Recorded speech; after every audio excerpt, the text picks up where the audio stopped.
Ramatoulaye Fall de la classe de Rahma.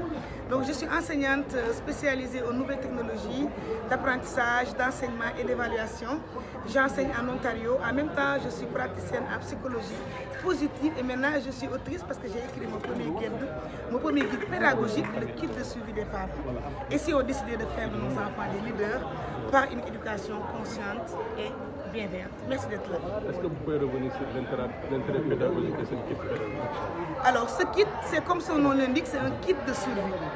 C'est un kit de suivi parce qu'en fait, j'ai regroupé en 7 chapitres qui ont fait comme 155 pages toutes les questions que j'ai reçues ces dernières années des parents. Donc, les questions qui reviennent de façon récurrente du genre « mon enfant n'est pas intelligent »,« mon enfant n'écoute pas »,« mon enfant bouge beaucoup »,« mon enfant est lent dans ses apprentissages »,« mon enfant n'arrive pas à parceriser »,« mon enfant n'a pas une belle estime de soi ». Donc on s'entend que c'est des questions récurrentes qui reviennent.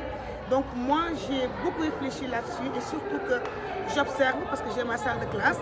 Et donc j'ai été outillée pour avoir fait la psychopédagogie de l'enfant et de l'adolescent.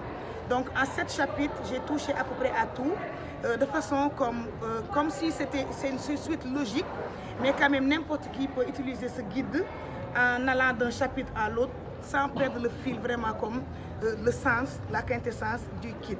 Donc ce kit, si je dois le résumer en un mot, c'est un ensemble de stratégies gagnantes, un ensemble de mots, si on peut appeler ça, mots, les cafards. Donc, en tout cas, de pistes qui vont aider non seulement les parents, mais donc les éducateurs aussi. Et moi, je me dis que tout adulte, que tu puisses être enseignant, parent, éducateur, même dans le quartier, même le conducteur de l'autobus, tu dois pouvoir bénéficier de ce kit de survie. Parce que c'est qu'est-ce que le kit il fait? Ça juste que ça place, ça replace, parce que la parentalité en soi, c'est par essence positive. Donc le kit, c'est un moyen de replacer la parentalité sur ce paradigme positif qu'on lui a toujours connu. Donc éduquer son enfant dans la Rahma, c'est quoi la Rahma? C'est la bienveillance, c'est la miséricorde divine. Et que ce soit dans le Coran ou dans la Bible, le bon Dieu nous recommande.